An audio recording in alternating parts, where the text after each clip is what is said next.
Hi, welcome back, or welcome for your first time. What we're going to be doing today is a session particularly for people who walk or run a lot, but also people who sit a lot as well. If you sit for long periods of time, then the muscles can get tense, and the connective tissue as well can start to get kind of stiff, basically patterns of tension in the connective tissue. And of course that's what we're stimulating, particularly in Yin Yoga. For those of you who walk and run a lot, then what we're doing today is bringing some balance to that repetitive, continuous rhythmic movement of the legs, stretching out those areas that you may get tension or tightness in. So particularly we're looking at the hips and also at the hamstrings and the quads. Those last two muscle groups are where runners can particularly have issues with. So with these poses, do be careful not to go too far in and back off or come out completely if you need to. The reason that the quads and the front of the thighs become so strong and can feel tight, for example, is actually because they're protecting the knees. It's kind of like the muscles are tightening. They're wrapping around the knees to keep them safe. This is something, of course, that you want as a runner. So do be careful and don't go too far in when you're doing the pose for the quads. For anybody who hasn't done Yin Yoga before, bear in mind that we stay in the poses for a number of minutes, generally between 3 and 5. So it's really important to allow yourself to relax, to go to your natural stopping point, and then allow the body to soften into the pose. Saying that, you may find that after a bit of time, the intensity, the feeling in the body can get stronger. So if you feel that, then by all means back off a bit or even come out completely. We do resolve to stay still in the poses. However, if it gets too much or if something starts to hurt, then again, back off to a lesser edge or just come out.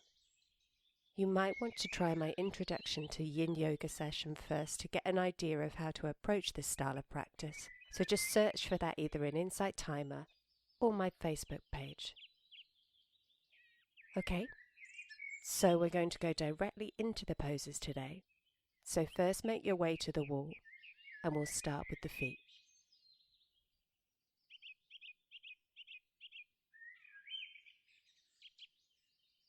First of all, put the toes of the right foot on the floor and the heel up against the wall. What we're trying to do here is stretch the bottom of the foot, the soles, and the toes. We're going to be doing this for a bit less time than usual, for about 2 minutes each side. But do play with the position of the foot if you feel that you need more or less stretch, or perhaps if you're feeling too much compression in the front of the toes and that's hurting you. You might want to bring the foot more towards the wall, for example, for more stretch, or further away for less compression on the front of the toes. And you can also play with the weight of the body and see how that feels, bringing the weight further forward, for instance, or back closer to the wall.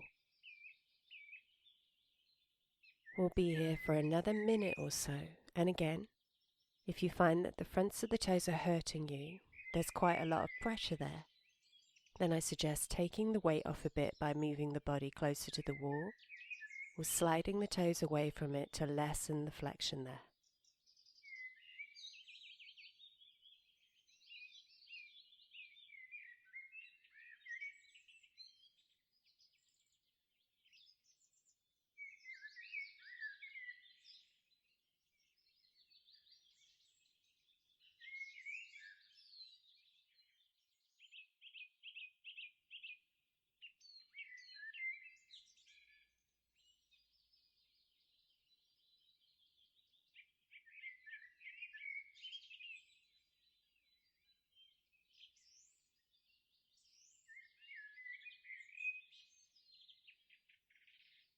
Okay, now let's go to the other side.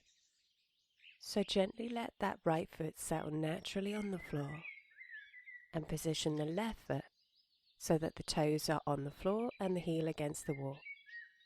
Again, play with the position of the foot or the weight of the body, moving forwards, moving backwards, to find where the best stretch is for you that isn't too much or too little, and you can stay in a reasonably comfortably position for around 2 minutes.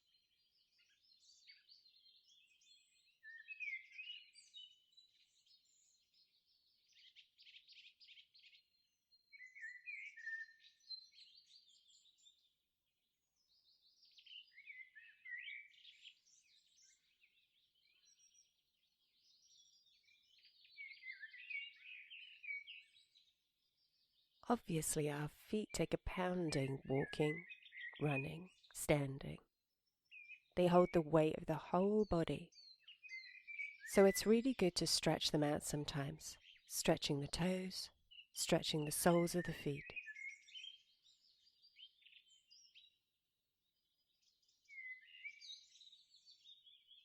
And if you lose the stretch at any time, then adjust the foot or the body, making very small movements to feel the amount of stretch that works for you.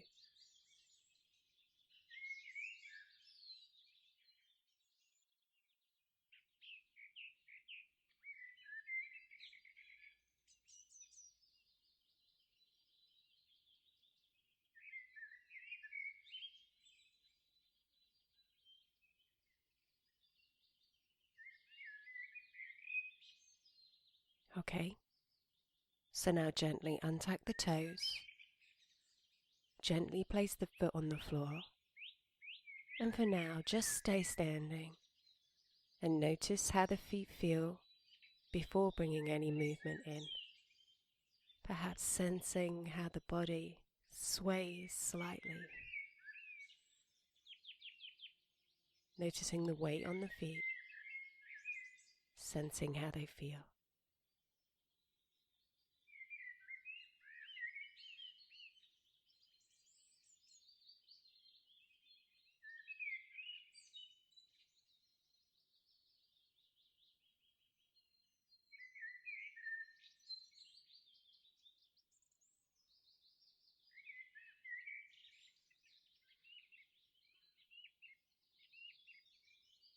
So now you might want to move the feet as a counterpose to that yin stillness, pointing and flexing the ankles, pointing the toes, pushing out the ankles, perhaps circling the ankles one way,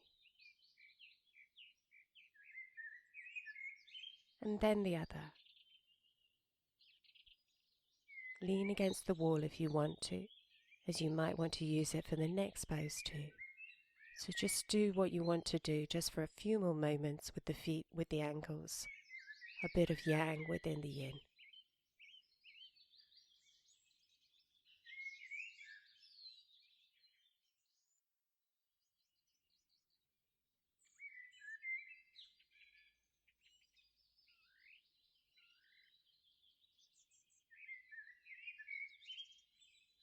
The next pose is going to be on the feet for a change. As perhaps you've noticed, the majority of Yin Yoga poses are generally on the floor, but this one is standing.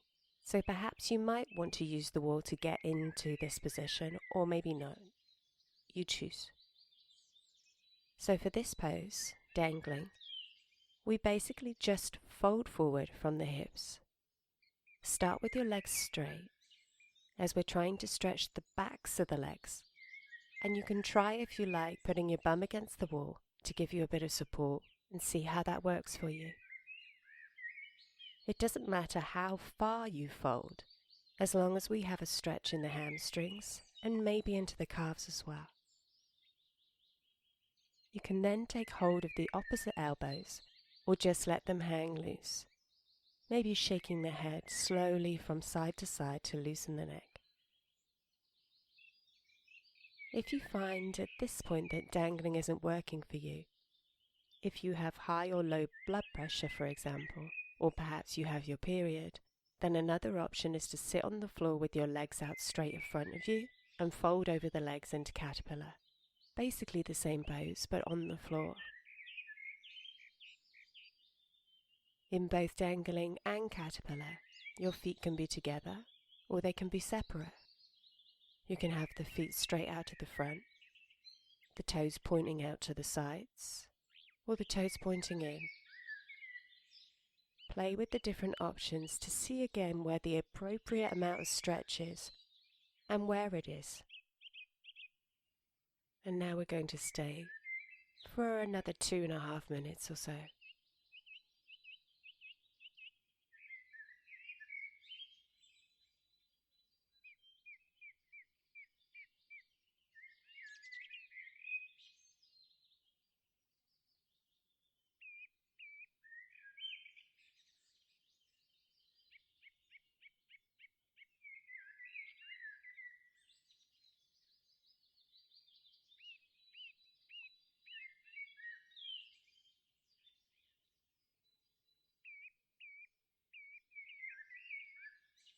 The hamstrings can get really tight when you're running or walking a lot.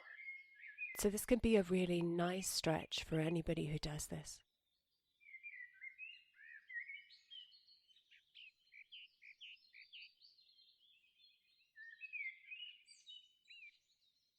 And for this last part, you might want to play with the weight a bit. So try moving the weight of the body a tiny bit forward and a little bit back, noticing how the stretch might either change location or intensity.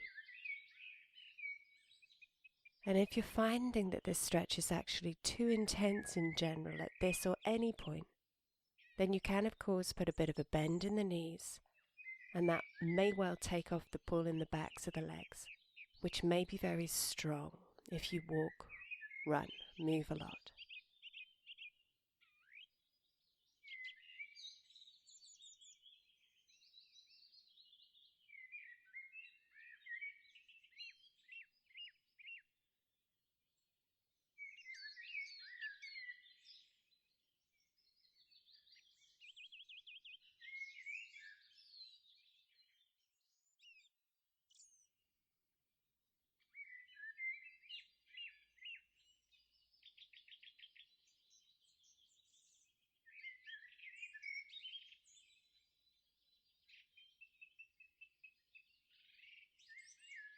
Okay, so when you're ready, then let go of the elbows if you're holding on to them, and put the hands on the floor if you want.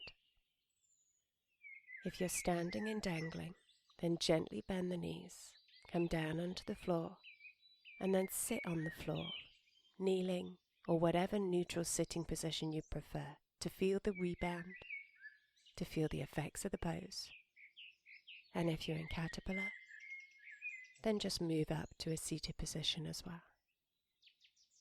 Close your eyes again if you like, and notice how the back legs feel, the back line of the legs.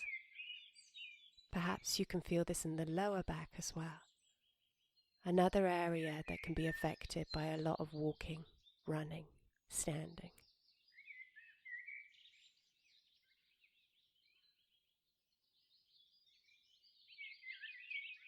So let's move directly into the next pose. This one is more for the quads and the hips, and it's called deer pose.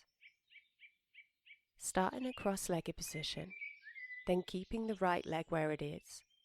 Bring the left foot towards the outside left hip. Bring it as far back as you can without pulling on the knee. Careful of the knee. What we're looking for here is a stretch in the quads, the hip flexors of that back thigh. So just make sure that the front leg is comfortable. The front leg isn't so important. Now it's going to be different here for different skeletons. So I'll give you a couple of options. First, twist to the right. You can either stay up on the hands, go down onto the elbows, or even bring the body down completely onto the floor. Try which one gives you a mild to moderate stretch in the quads and an opening in the hips. Alternatively, if that's not working, you might find that folding over that front leg gives you a better stimulation. So you choose, twisting to the right or folding over the leg. But remember, what we want is a stretch in the back leg, the quads, the hip flexors. As long as you're passive and feeling that stretch, then anything goes. If you're feeling it in the knees, for example, then you might want to lessen the bend, so moving the foot further away from the body, or maybe moving it closer to you. Play with the position until you can find a shape you can stay in for around 2 more minutes now. And then when you've found it, resolve to stay still. Relax the body. Try to soften the body.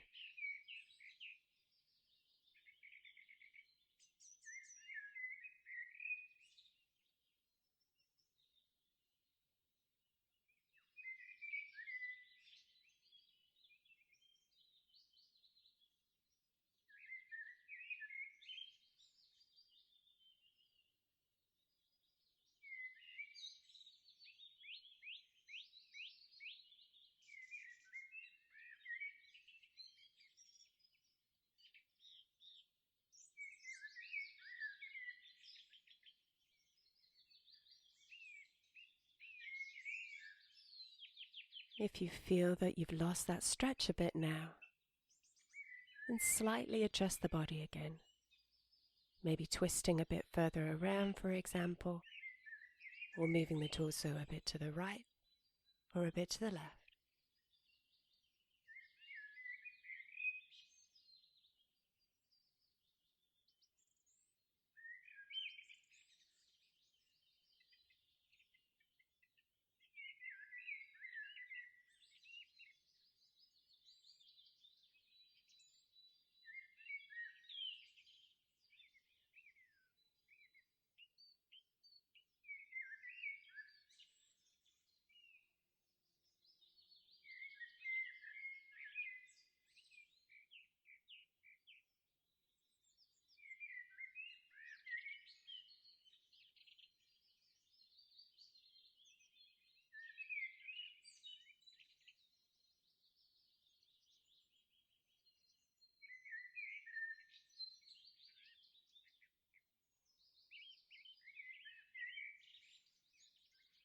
So let's come up now. If you're folded over, then you can come up onto the hands. Move to the center. Bring that back leg forward a bit. Pull it in, drag it in. Then put your hands in a neutral position, whatever that may be. Maybe a bit of a soft deer pose. And before we move on to the next pose on the same side, then see how the body feels, how that back leg feels.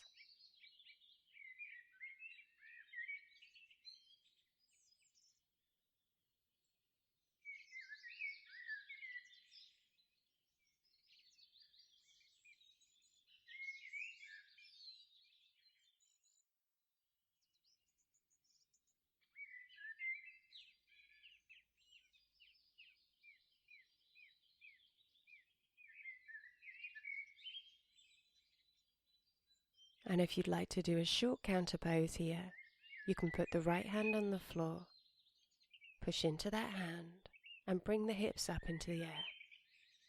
Then go back down again. And just repeat that a few times. A bit of yang.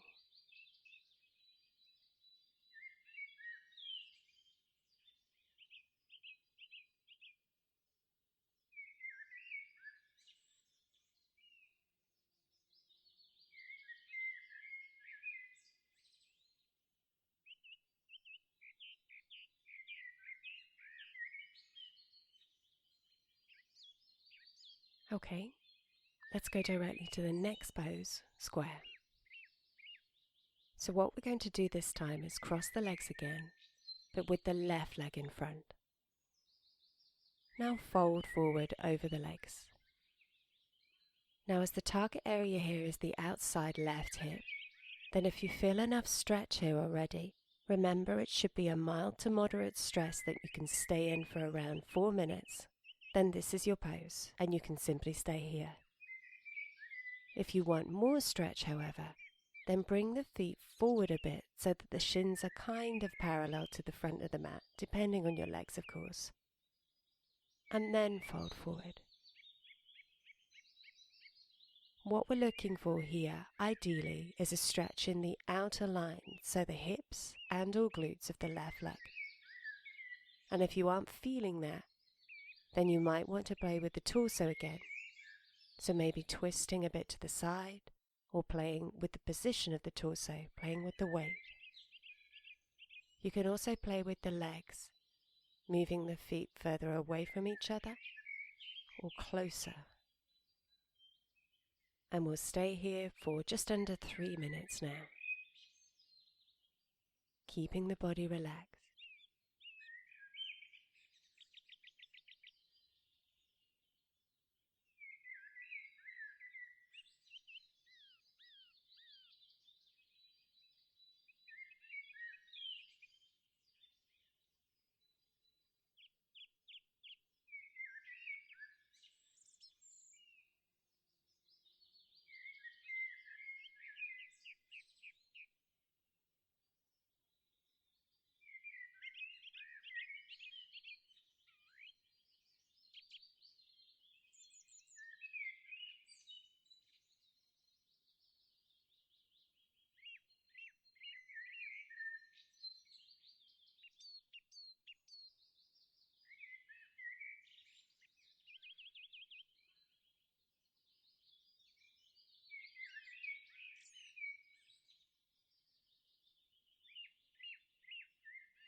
Notice as always if you can feel any tension anywhere.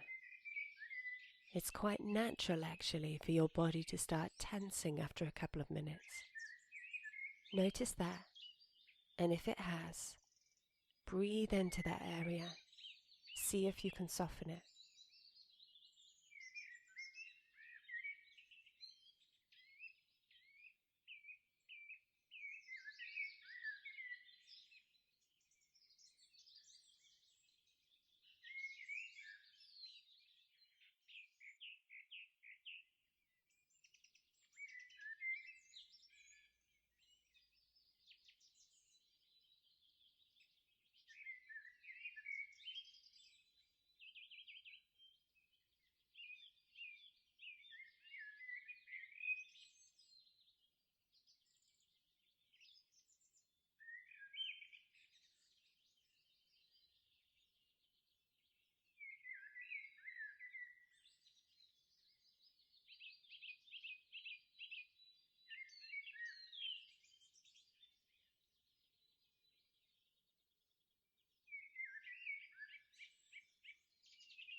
Okay, so let's come back up to the center again.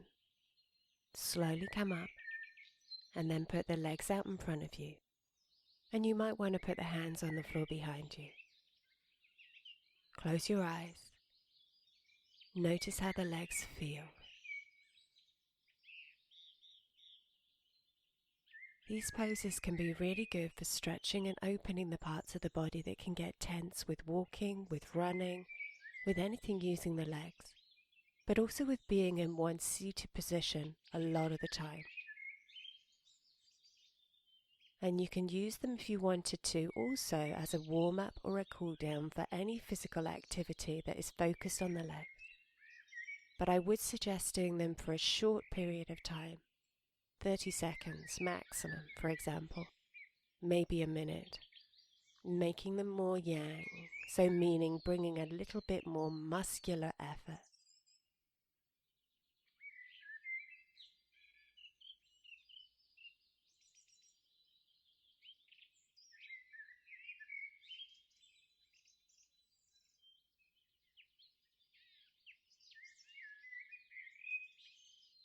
Okay, so let's just give the legs a little bit of a shake first, before going to the other side.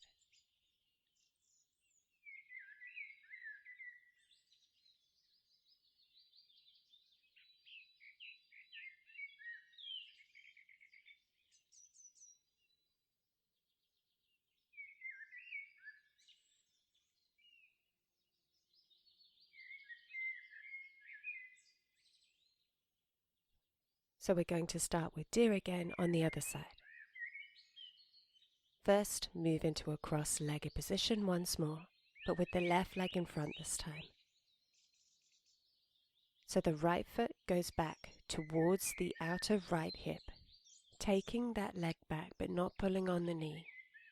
Pull it back as far as is comfortable and you're starting to feel a stretch. The other leg can be wherever it was, as I said, maybe at a right angle, maybe with the knee a bit more bent or a bit less bent. It doesn't really matter with this leg. Next, choose where you want to put your torso so that you get a mild to moderate stretch in the left hip flexors and quads.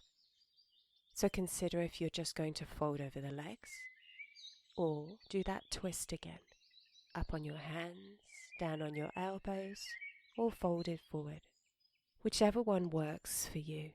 Experiment. Now let's stay here for around 3 minutes, keeping the body relaxed.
If you lose the stretch at any point,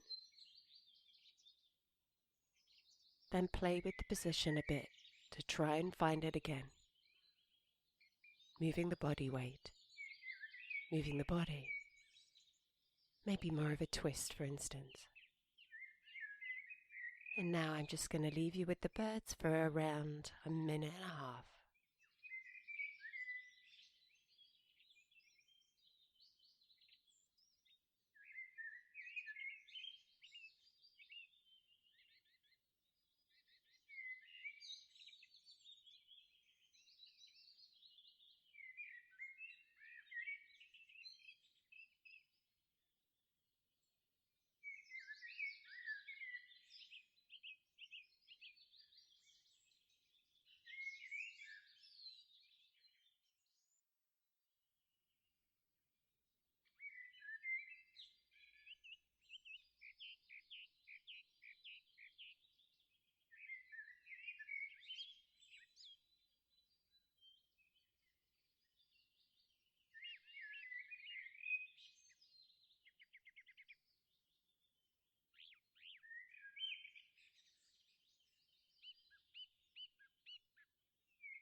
Okay, so bring your body back to the center, wherever it is, and drag that knee forward to bring it into a bit of a neutral position, a soft deer pose maybe.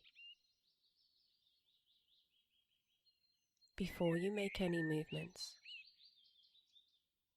let it rest first.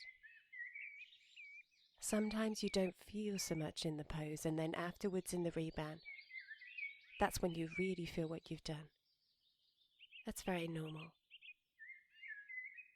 And also bear in mind that it's very common to feel fragile after doing yin poses, slow, long, passive.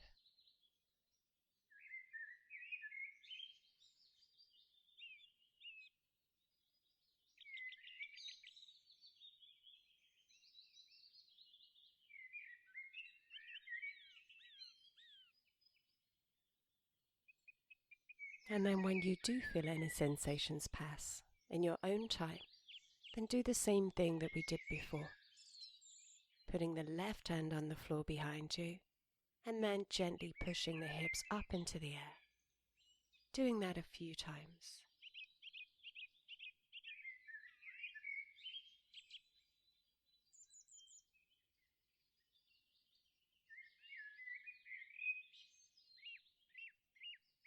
Now let's move into cross legs or square on the other side. So we start again in a cross-legged position, but with the right leg in front, and once more, fold forward. If there's enough stretch in the right outer hip here, then just stay. Otherwise, come back up again and square the legs to the front side of the mat and fold forward.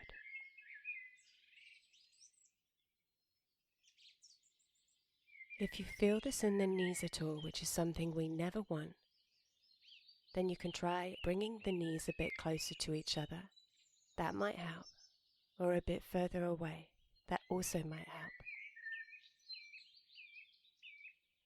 Another option for the knees is to put something underneath them to support them. Or sit up on something. That can also help. You choose which one's best for you. Again, we stay for around 3 minutes. Close the eyes, if that's comfortable, and simply notice the sensations in the body, perhaps noticing your normal, natural breath.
Yoga is sometimes considered a type of mindfulness, focusing on the bodily sensations, the breath, that point of focus, an anchor to the present moment.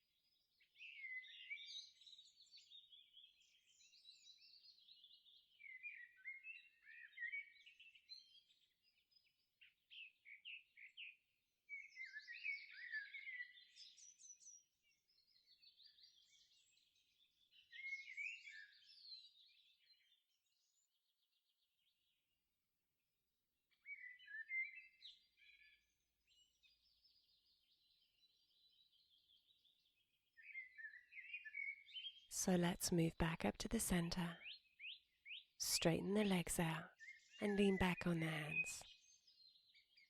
Notice again how the legs feel, and if there's any difference between the right side and the left side.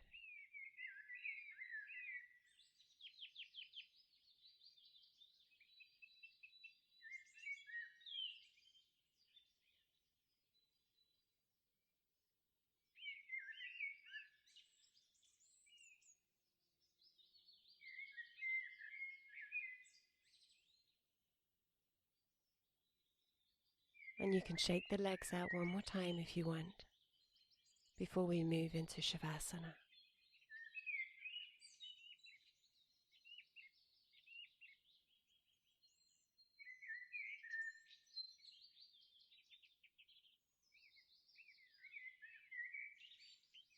So this time we're going to lie back directly into Shavasana, into the resting pose. So be gentle, get comfortable, put a blanket on if you're cold, socks, whatever. Or if you prefer, you can move into a seated position and move directly into a meditation.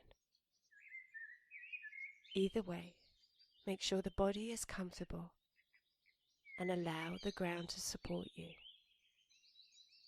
Relax the body, soften the body, maybe taking a deep breath if that feels good.